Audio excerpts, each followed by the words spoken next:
నమస్కారం ఘంటారావానికి స్వాగతం. ముందుగా ప్రధానాంశాలు. నేడు పోలవరం ప్రాజెక్టు సందర్శించనున్న సీఎం. ప్రాజెక్టు పురోగతిపై అధికారులతో సమీక్ష.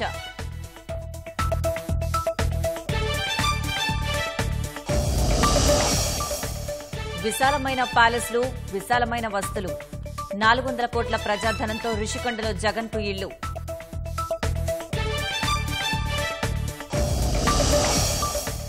టిడ్కో ఇళ్ల లబ్ధిదారుల్లో మళ్లీ చిగురిస్తున్న ఆశలు.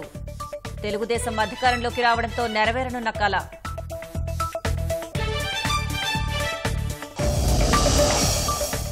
గన్నవరం విమానాశ్రయానికి మళ్లీ మహర్దశ. తెలుగుదేశం రాకతో తెరపైకి కొత్త ప్రతిపాదనలు.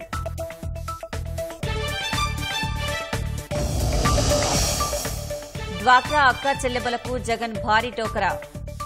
3,000 కోట్లకు పైగా దారిమళ్లిన నిధులు.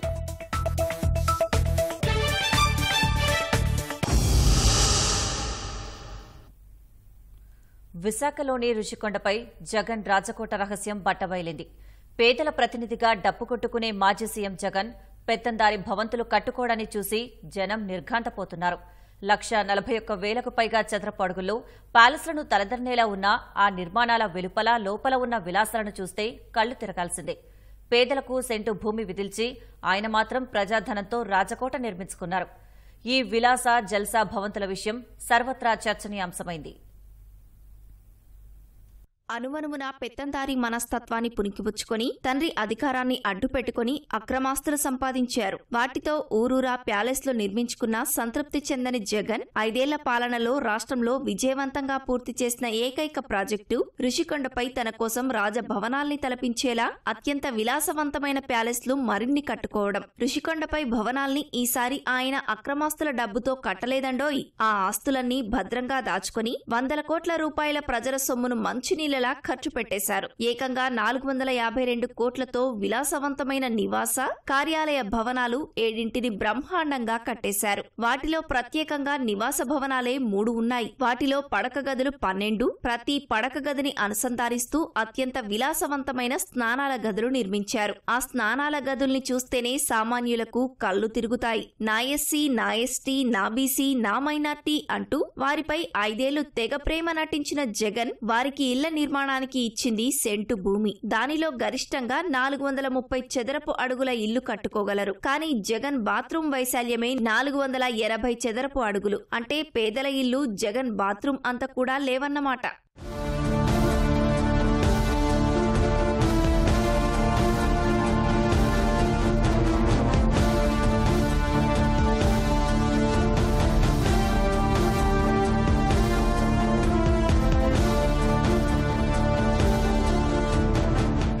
గడిచినటువంటి అనేక ఏళ్లుగా ఈ పైకి రావడానికి కానీ ఇది చూడడానికి కానీ విశాఖ వాసులు కావచ్చు, ఆంధ్రప్రదేశ్ వాసులు కావచ్చు, ఎవరికి ఎటువంటి అవకాశం లేదు. కానీ నేడు చూసేటువంటి అవకాశం కలిగింది. 9.8 ఎకరాల విస్తీర్ణంలో దీని నిర్మాణం చేపట్టారు. నిర్మాణ సమయం కోసం రుషికొండని తొలిచేసి ఆ నిర్మాణాల కోసం ఒక జియో ట్యాగ్ వైర్ కూడా ఏర్పాటు చేసినటువంటి ప్రాంతాన్ని మనం చూస్తున్నాం. ఇది ప్రధానమైనటువంటి ప్రవేశ మార్గం తర్వాత మొదట వచ్చేది 7 బ్లాకుల నిర్మాణం ఇక్కడ చేశారు. వేంగి 1, వేంగి 2, అలాగే పక్కన కళింగ, ఆ పక్కన గజపతి, తర్వాత విజయనగర 1, 2, 3 నివాస సముదాయాలు నిర్మించారు. మొత్తం 7 బ్లాకులుగా దీన్ని నిర్మాణం చేశారు. విశాలమైనటువంటి రహదారుల నిర్మాణం చేశారు. ఈ విద్యుత్ దీపాలు కూడా అంటే వీటి కోసం ఒక విభాగాన్ని ఏర్పాటు చేశారు. టీటీడీ వారి శ్రీ వెంకటేశ్వర స్వామి ఆలయానికి అభిముఖంగానే ఈ రుషికొండ నిర్మాణాలు జరిగాయి.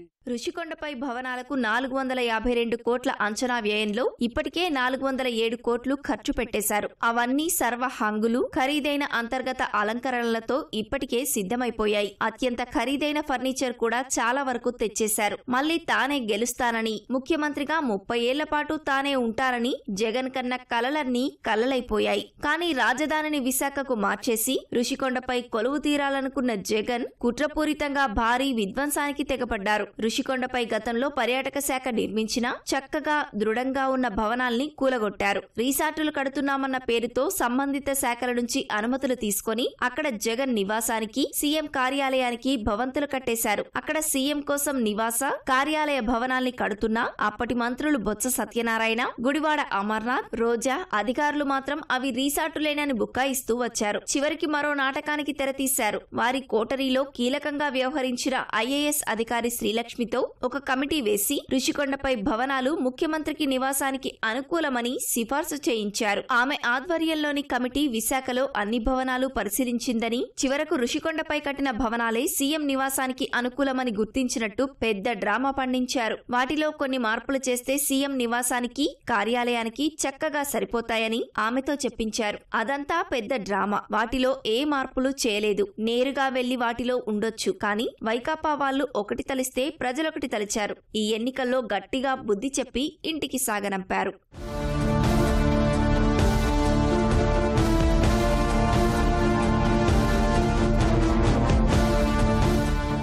రుషికొండపై అత్యంత రహస్యంగా నిర్మాణాలు సాగించిన జగన్ ప్రభుత్వం అధికారంలో ఉన్నన్నాళ్లు అనుమతి లేకుండా అక్కడికి చీమను కూడా చొరబడనివ్వలేదు. ప్రతిపక్ష నాయకులు అక్కడికి వెళ్లేందుకు ప్రయత్నిస్తే వందల మంది పోలీసుల్ని మోహరించి అడ్డుకుంది. మాజీ మంత్రి భీమిలి శాసనసభ్యుడు గంటా శ్రీనివాసరావు ఆధ్వర్యంలో తెదేపా నాయకుల బృందం మీడియా ప్రతినిధుల్ని తీసుకుని ఆదివారం రుషికొండ భవనాన్ని సందర్శించడంతో మొత్తం రహస్యం బట్టబయలైంది. 400 కోట్లకు పైగా ప్రజాధనాన్ని వెచ్చించి దర్పం ఉట్టిపడేలా అత్యంత విలాసవంతంగా నిర్మించిన ఆ భవనాల్ని చూసిన వారికి కళ్లు చెదిరిపోయాయి. అంతెత్తున శ్వేతవర్ణంతో మెరిసిపోతున్న భవంతులు, భారీ ప్రవేశ ద్వారాలు, విశాలమైన పడక గదులు, వాటికి ఏమాత్రం తీసిపోని విధంగా స్నానాల గదులు, అత్యంత ఖరీదైన మంచాలు, పరుపులు, బాత్ టబ్లు, కళ్ళు మిరుమిట్లు గొలిపే షాండియర్లతో మెరిసిపోయే ఆ వైభోగాన్ని కల్లారా చూడాల్సిందే తప్ప వర్ణించలేం. ఏ వైట్ హౌస్ లోకో, బంకింగ్హామ్ ప్యాలెస్ లోకో అడుగుపెట్టిన అనుభూతి కలుగుతుంది. వాటిలో అంతర్గత అలంకరణ కోసం ఏకంగా 1312 రకాల వస్తువులు వినియోగించారు. ఇక ఆ భవనాలకు వెలుపల ఖరీదైన పచ్చికతో విలాసమైన లాన్లు, సుందరమైన ఉద్యానవనాల్ని తీర్చిదిద్దారు. నివాస భవనాల్లోంచి చూస్తూ కనుచూపు మేరలో విశాలమైన నీలి సముద్రం సోయగాలు కనిపించేలా డిజైన్లు తీర్చిదిద్దారు. పచ్చటి రుషికొండని విధ్వంసం చేసి దీన్ని బోడిగుండు చేయడం కానీ, లాభాల్లో నడుస్తున్న టూరిజం దాన్ని ధ్వంసం చేసి ఇక్కడ ఆయన క్యాంప్ ఆఫీసర్ని చెప్పి కట్టుకోవడం కానీ, కానీ దాన్ని క్యాంప్ ఆఫీసర్ని ధైర్యంగా చెప్పి కట్టే ధైర్యం కూడా చేయలేకపోయారు.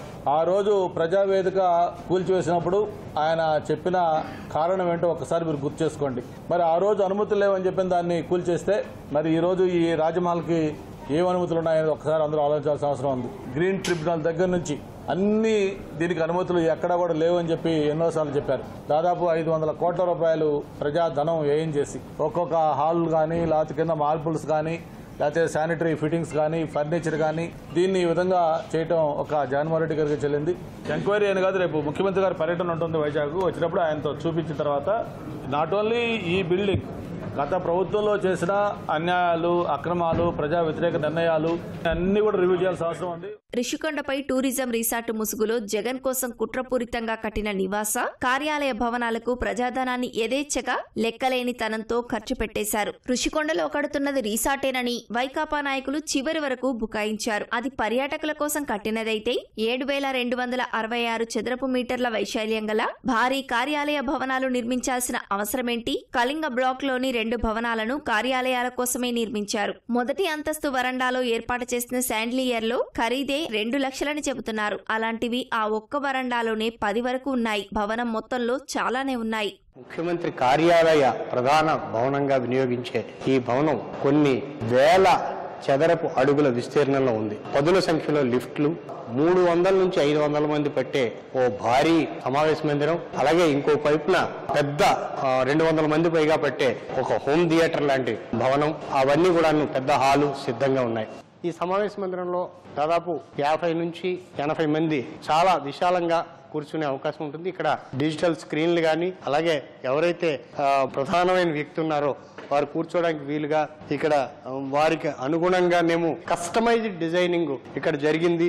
ముఖ్యమంత్రి స్థాయిలో ఉన్న వ్యక్తి ఇక్కడ కూర్చొని సమీక్షలు జరపడానికి కానీ దీన్ని రూపొందించడం జరిగింది. ఫ్యాన్ దగ్గర నుంచి మిగతా కట్టెల దగ్గర నుండి ప్రతి అంశాన్ని ప్రత్యేక శ్రద్ధతో తీర్చిదిద్దుతున్నారన్న వార్తలు, బాత్రూములకే, ఆ వాష్రూములకి వెచ్చించే ధనం 2 నుంచి 3 కోట్ల వరకు ఉన్నదన్న విస్తుపోయే వాస్తవాలు కూడానేమో వార్తలుగా బయటికి చూశాయి. అయితే ఇప్పుడు వాటిని ప్రత్యక్షంగా ఈ ప్రభుత్వం మారడంతో వీటన్నిటినీ మనం చూడగలుగుతున్నాం.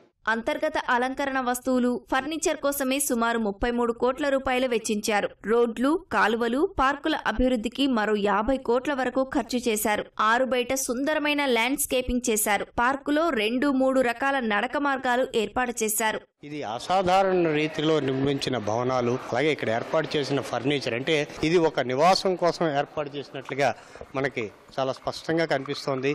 ఇది డైనింగ్ హాల్గా, ఇటువైపు ఓపెన్ కిచెన్గా మనం చెప్పాల్సి ఉంటుంది. ఇది అతి పెద్ద హాలు, అక్కడ అతి పెద్ద టీవీ, వాటన్నిటిని ఏర్పాటు చేశారు. ఈ గదిని చూస్తే ప్రతి దాంట్లోని కూడాను అత్యంత ఖరీదైన ఫ్యాన్లు కానీ, సెంట్రలైజ్డ్ ఏసీ కానీ మనకి దర్శనమిస్తోంది. ఇక్కడ మనం చూస్తాం, ఈ బెడ్రూమ్ లో చూస్తున్నాం, చాలా అత్యంత విలాసవంతంగానేమో ఈ బెడ్రూమ్స్ తో సహా ఇతర సదుపాయాలు, అతిపెద్ద టీవీ, ఒక మంచి వ్యూ. ఈ కట్టెలు కూడాను అత్యంత ఖరీదైన విలాసవంతమైన కట్టెలు కూడానేమో ఇక్కడ మనకి దర్శనమిస్తున్నాయి. ఇక్కడ ఉపయోగించే మార్బుల్ గాని ఇవన్నీ కూడాను మనం చూస్తే సాధారణమైన పర్యాటకుల కోసం అయితే మాత్రం ఇది నిర్మించడానికి కాదన్న విషయం చాలా స్పష్టమవుతుంది. ఈ బాత్రూమ్ అత్యంత విలాసవంతంగా ఇక్కడ స్పాకి తగినట్టుగా, అలాగే షవర్ లో కూడాను అత్యంత ఖరీదైన అంశాలన్నింటినీ కూడాను ఇక్కడ అమర్చడం జరిగింది. ఈ బాత్రూమ్ లోని బాత్ టబ్ తో సహా ఇది చూసారా, ఒక పెద్ద మాస్టర్ బెడ్రూమ్ కంటే పెద్దదిగా ఉంది. ఇందులోని సమస్తమైన విలాసవంతమైన సదుపాయాలన్నీ కూడాను ఇక్కడ ఏర్పాటు చేయడం జరిగింది. భవన పై భాగానికి వచ్చేసరికి ఎదురుగుండా సాగర తీరం, అద్భుతమైన సాగర తీరాన్ని ఇక్కడ వీక్షించే అవకాశం ఉంటుంది. భవన పై భాగంలో అత్యంత విలాసవంతమైన దీపాల అమరిక కూడాను మనం ఇక్కడ చూడొచ్చు. ఋషికొండపై రీసార్ట్ పేరుతో ప్రభుత్వం ఆడిన డ్రామాలో 5-6 IAS అధికారులు కీలక పాత్ర పోషించారు. పర్యాటక శాఖ ప్రత్యేక ప్రధాన కార్యదర్శిగా ఉన్న రజత్ భార్గవ పాత్ర ఎక్కువగా ఉన్నట్టు సమాచారం. అయితే ప్రభుత్వం మారి ఋషికొండ వ్యవహారంపై విచారణ జరిపిస్తే తమ మెడకు చుట్టుకోకుండా అధికారులు ఎప్పటికప్పుడు జాగ్రత్తలు తీసుకున్నారు. ప్రభుత్వం కనసన్నల్లోనే మొత్తం కథ నడిపించినా ప్రాజెక్టుకు సంబంధించిన ప్రతి దశలోనూ కేబినెట్ అనుమతి తీసుకున్నారు.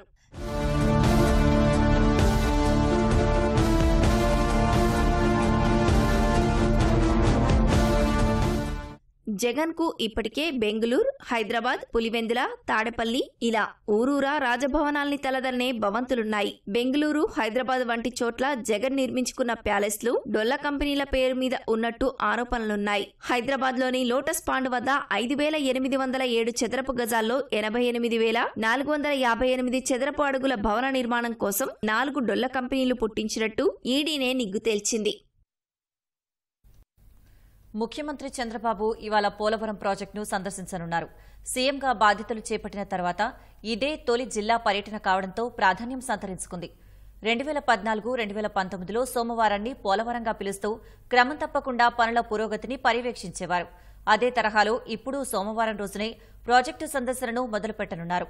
చంద్రబాబు ఉదయం 11 గంటలకు ఉండవల్లిలోని తన నివాసం నుంచి బయలుదేరి మధ్యాహ్నం 12 గంటలకు ప్రాజెక్టు వద్దకు చేరుకుంటారు. 1:30 వరకు పనులు పరిశీలించి 3:05 వరకు ప్రాజెక్టు పురోగతిపై అధికారులతో సమీక్షా సమావేశం నిర్వహిస్తారు. అనంతరం మీడియాతో మాట్లాడతారు. సాయంత్రం 4 గంటలకు పోలవరం నుంచి ఉండవల్లికి తిరుగు పయనమవుతారు. సంవత్సరాల పోలవరం విధ్వంసం ఏదైతే ఉందో, ఎందుకంటే ఆ మాట మేమేదో తెలుగుదేశం పార్టీ ప్రభుత్వ పరంగా మేము చెప్పట్లా. మరి నీతి ఆయోగ్ కమిటీ ఒక రిపోర్ట్ ఇమ్మని ఐఐటి హైదరాబాద్ కోరితే వాళ్ళు రిపోర్ట్ ఇచ్చారు. ఇది ప్రకృతి తప్పిదం కాదు, ఇది ప్రభుత్వ తప్పిదం. ఇవాళ సాక్షాత్ ఒక ఐఐటి హైదరాబాద్ వాళ్ళు మరి రిపోర్ట్ ఇచ్చారనంటే జగన్మోహన్ రెడ్డి పోలవరం ప్రాజెక్ట్ లో ఎంత తీవ్రమైన తప్పిదం చేశాడో ఆ తప్పిదం పర్యవసనం ఈవేళ ఆ డయాఫ్రమ్ వాళ్ళు దెబ్బతింది. మళ్ళీ ఆ పోలవరాన్ని మళ్ళీ పునర్నిర్మాణం ఏ రకంగా చేయాలి, ఎక్కడెక్కడ ఏ రకంగా తప్పిదాలు చేశారు, ఇవన్నీ కూడా పరిశీలించి క్షుణ్ణంగా ఆయన క్షేత్రస్థాయిలో ఆయన పదవీ బాధ్యతలు ముఖ్యమంత్రిగా ప్రమాణ స్వీకారం చేసిన తర్వాత మొదటి క్షేత్ర పరిశీలన పోలవరం ప్రాజెక్టుకు వస్తూ ఉన్నారనంటే ఆయన వ్యవసాయం పట్ల, రైతాంగం పట్ల ఆయనకి ఇస్తున్నటువంటి ప్రాధాన్యత ఏంటనేది మనకు అర్థమవుతుంది. రాజధాని అమరావతినని సీఎం చంద్రబాబు ప్రకటించడంతో గన్నవరం విమానాశ్రయ విస్తరణ అంశం మళ్లీ తెరపైకి వచ్చింది. శ్రీకాకుళం ఎంపీ రామ్మోహన్ నాయుడు కేంద్ర పౌర విమానయాన శాఖ మంత్రిగా బాధ్యతలు స్వీకరించడంతో విస్తరణపై ఆశలు చిగురించాయి. సర్వీసుల పెంపు విషయంలోనూ పాత ప్రతిపాదనలపై పునరాలోచనలు చేయడమే కాకుండా కొత్త ప్రతిపాదనలు వస్తున్నాయి. దీంతో గన్నవరం విమానాశ్రయానికి మహర్దశ పట్టనుందనే అభిప్రాయాలు వ్యక్తమవుతున్నాయి. రాష్ట్రంలో కొలువుదీరిన కూటమి ప్రభుత్వం రాజధాని అమరావతికి పూర్వ వైభవం తెచ్చేందుకు సంకల్పించింది. దీంతో రాజధానికి అతి చేరువలో ఉన్న గన్నవరం విమానాశ్రయం విస్తరణ పనులు కూడా పరుగులు పెట్టే అవకాశం ఉందనే చర్చలు సాగుతున్నాయి. గన్నవరం విమానాశ్రయం నుంచి ప్రస్తుతం రోజుకు 22 డొమెస్టిక్ విమాన సర్వీసులు, వారానికి 2 సార్లు అంతర్జాతీయ సర్వీసులు నడుపుతున్నారు. తాజాగా విజయవాడ నుంచి ముంబైకి సర్వీసులు మొదలుపెట్టారు. రోజు 3,300 మంది రాకపోకలు జరుపుతుండగా ఆక్యుపెన్సీ రేషియో రేటు 95% పైగా ఉంది.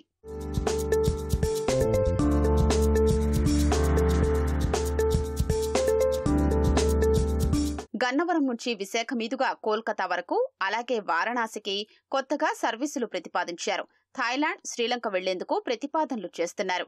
వీటితో పాటు గతంలో ఆగిపోయిన గన్నవరం, సింగపూర్ సర్వీసును పునరుద్ధరించేందుకు ప్రయత్నాలు జరుగుతున్నాయి. వీటితో పాటు చెన్నై మీదుగా కోయంబత్తూరు వరకు, అలాగే కొచ్చిన్కు ప్రత్యేక విమానాలు నడిపేందుకు ప్రణాళికలు రచిస్తున్నారు. ప్రస్తుతం ఢిల్లీకి నడుపుతున్న సర్వీసులు సరిపోనందున మరో 2 సర్వీసులు నడిపేందుకు ప్రయత్నాలు చేస్తున్నారు. కేంద్ర పౌర విమానయాన శాఖ మంత్రిగా రామ్మోహన్ నాయుడు బాధ్యతలు స్వీకరించినందున సర్వీసుల పెంపు సులువవుతుందని కూటమి ప్రజా ప్రతినిధులు అంటున్నారు. మనం రామ్మోహన్ నాయుడు గారు కూడా మన అదృష్టవశాత్తు ఆయన కేంద్ర సివిల్ ఏవియేషన్ మినిస్టర్ గా బాధ్యతలు తీసుకున్నారు. వారి యొక్క సహకారంతో, చంద్రబాబు నాయుడు గారు, పవన్ కళ్యాణ్ గారి యొక్క సహకారంతో డెఫినెట్ గా ఇది ఒక మంచి ఇంటర్నేషనల్ ఎయిర్పోర్ట్ గా తయారు చేసి ఈ ప్రజలకి ఈ కనెక్టివిటీ ఫ్లైట్స్ అన్నిటిని కూడా ఏర్పాటు చేస్తాం.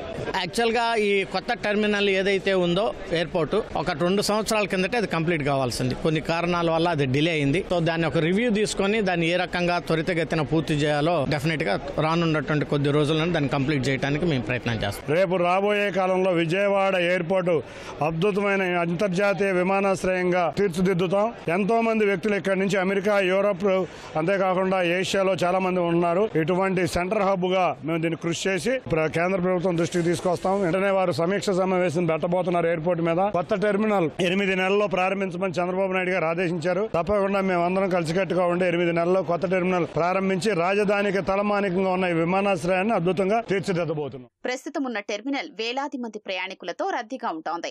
దీంతో కొత్త టెర్మినల్ వస్తేనే కొత్త సర్వీసులకు అవకాశం ఉంటుంది. టెర్మినల్ నిర్మాణం ఏళ్ల తరబడి సాగుతూనే ఉంది.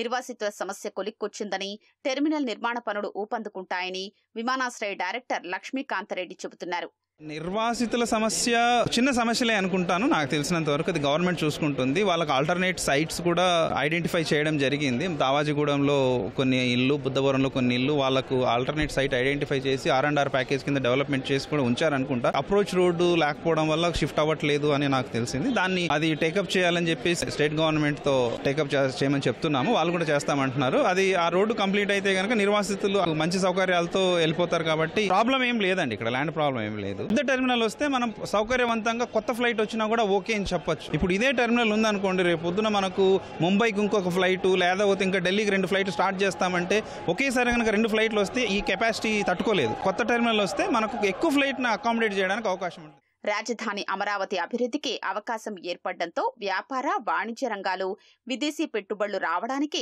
గన్నవరం విమానాశ్రయం కీలకం కానుంది. దీంతో విస్తరణ పనులు త్వరితగతిన పూర్తి చేసి కొత్త సర్వీసులు అందుబాటులోకి తెస్తారనే అభిప్రాయాలు వ్యక్తమవుతున్నాయి.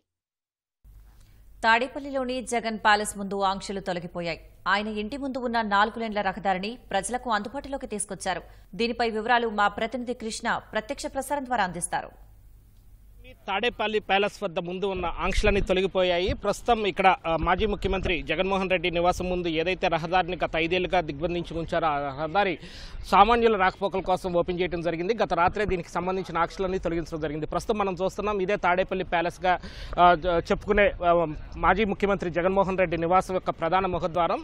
దీనికి ఇంతవరకు కూడా ఇది ఎట్లా ఉంటుంది ఏంటి అన్నది బయట ప్రజలకు తెలియకుండానే ఉంచారు. ప్రస్తుతం ఇదైతే రోడ్డు పక్కనే ఉండటంతో రహదారి వీచినప్పుడు ప్రతి ఒక్కరూ కూడా దీన్ని వీక్షించే అవకాశం కలుగుతుంది. అలాగే మనం చూస్తున్న కొత్తగా దీనికి సంబంధించి ఒక ఆకుపచ్చ రంగులో పెద్ద పెద్ద ఇనుప గ్రిల్స్ ఇనుప కడ్డీలు అనేది ఏర్పాటు చేసుకోవడం జరిగింది. బయట నుంచి లోపల ఎలా ఉంటుందో, ఎందుకంటే ఇది సామాన్య ప్రజలకు అందుబాటులోకి తెచ్చినందున బయట నుంచి లోపల ఎలా ఉంటుందో ఎవరికి కనపడకుండా ఉండేందుకు ఒక ప్రత్యేక రక్షణ వలయాన్ని కూడా ఏర్పాటు చేసుకున్నారు. అలాగే ఈ రహదారి కనుక చూస్తే కనుక ఇటు తాడేపల్లి నుంచి మంగళగిరి ప్రజలకు నిత్యం వెళ్ళే ప్రజలకు కానీ అటు రేవంద్రపాడు వైపు వెళ్ళే ప్రజలకు ఏదైతే పాఠశాలలకు కానీ కళాశాలలకు కానీ కేఎల్ యూనివర్సిటీ లాంటి కళాశాలకు కానీ వెళ్ళే రహదారి ఇది. దీనికి సంబంధించి రహదారిని మొత్తం గత 5 ఏళ్లుగా దిగ్బంధించారు. ఇది షార్ట్ కట్ అని చెప్పుకోవాలి. అలాగే ఇటుపక్క ఫెన్సింగ్ వైపు కనుక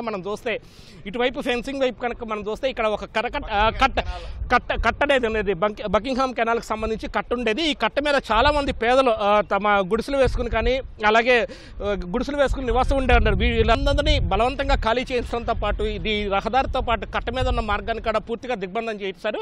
ప్రస్తుతం ఈ రహదారి అందుబాటులోకి రావడం వల్ల కొంతమంది సామాన్యులు మనతో ఉన్నారు. వారిని అడిగి తెలుసుకుందాం వారు ఏమనుకుంటున్నారు ఏంటి అని. ఏమండి చెప్పండి, ఇదేనా మీరు మొదటిసారి రావటం, ఏమనుకుంటున్నారు ఏంటి? ఇవాళ నుంచే ఇది ఓపెన్ చేయడం జరిగిందండి ఈ రోడ్డుని. ఇంతకుముందు గత 4-5 సంవత్సరాల నుండి కూడా మేము చాలా దుర్భరమైనటువంటి ఇబ్బందులు పడ్డాము ఈ దారి లేకపోవటం వలన.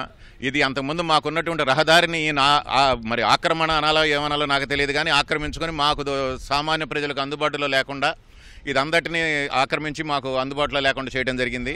ఇదే విధంగా ఇక్కడ కూడా ఇటు చూడండి, ఈ గేట్ సైడ్ దగ్గర కూడా రోడ్డు మీద కూడా ఆక్రమణలకు వచ్చేసేసినాయి.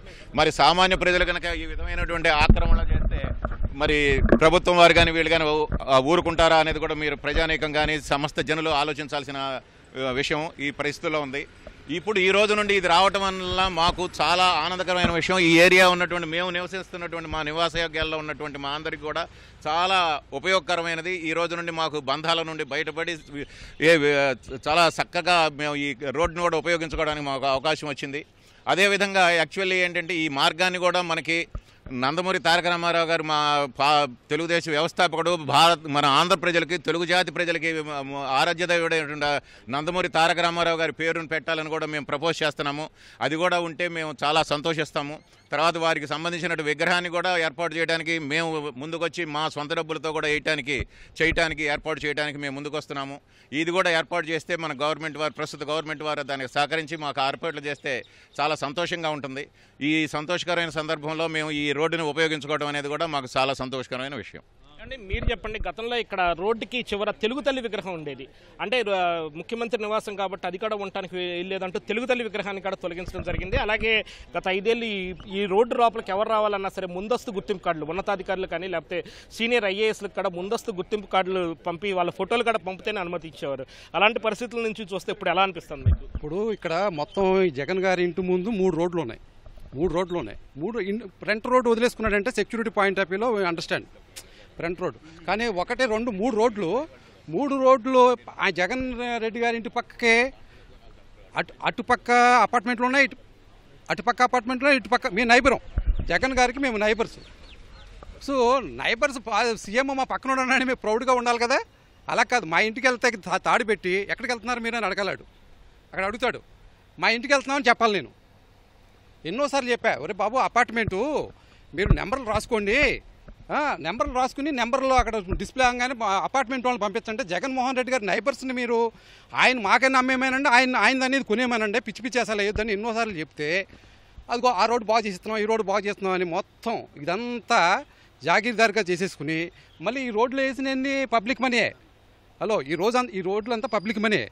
3 రోడ్లు ఒక రోడ్డు వదలొచ్చు కదా.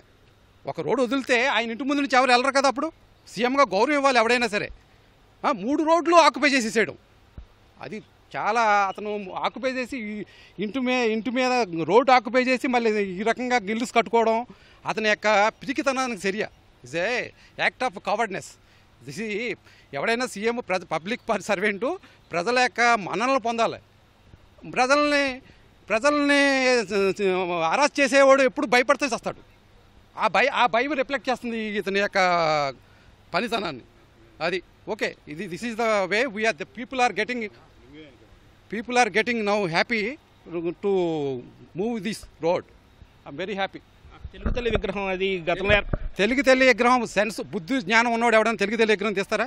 తెలుగు తల్లి విగ్రహం తీసిన తర్వాత అక్కడ చాలామంది అర్థాలు చేశారు. మళ్ళీ పెడతామని చెప్పాడు. మళ్ళీ పెడితే మళ్ళీ వాయిస్ రేజ్ చేసిన బొక్కలో తోసేయడమే. ఇదే పరిపాలన. ఆ తెలుగు తల్లి విగ్రహం తీసుకొచ్చి అక్కడ చెత్తపుట్టలో ఇస్తాడు. అంచేత అతను చేసే పనులు క్రూరత్వం, ప్రజలు ఆ రకంగా రియాక్ట్ అయ్యారు. ఎక్కడ ఉండాలో అక్కడ ఉన్నాడు ఇప్పుడు. నేను కూడా ఇక్కడ జగన్ గారి ఇంటి పక్కనే ఉంటానండి. నా వయసు 70 సంవత్సరాలు పైబడింది. నేను ఎన్నోసార్లు రిక్వెస్ట్ చేశాను, 1 టౌన్ నుంచి వస్తా, నన్ను పోనండి, పెద్దోడిని కదా, కట్ట మీద నుంచి అని. ఎవరూ ఎలా చేయలేదండి. నేను ఈ 5 సంవత్సరాల్లో నా ఆయిల్కి నేను దాదాపు 50-60 ఏళ్ళు నష్టపోయాను. ఇదంతా తిరిగి రావడం శ్రమ. 1 టౌన్ పనులు ఉంటాయి, ఎప్పుడూ ఎలా చేయలేదు. ఎన్నిసార్లు రిక్వెస్ట్ చేసినా కూడా. ఆ కట్ట మీద రోడ్డు ఉంది కదా, ఆ రోడ్డు హాయిగా వెళ్ళొచ్చు జనాలు. ఈ రేవేంద్రపాడు నుంచి పాపం ఎంతమంది కూరగాయలు, మల్లెపూలు అన్నీ తీసుకెళ్తారు మార్కెట్కి 1 టౌన్. వాళ్ళకు కూడా ఎంతో ఇబ్బందిగా ఉంది. వాళ్ళందరూ ఈరోజు చాలా సంతోషిస్తున్నారు. ఈటీవీ వాళ్ళకి ధన్యవాదాలు చెప్తున్నాను. ఇది తాడేపల్లి ప్యాలెస్ ముందు ఉన్న రహదారి సామాన్య ప్రజలకు అందుబాటులోకి రావడం పట్ల ఇక్కడ స్థానికుల స్పందన. కెమెరా పర్సన్ బి నాగరాజ్తో VSN Krishna, ETV news, Amaravati. Over to studio.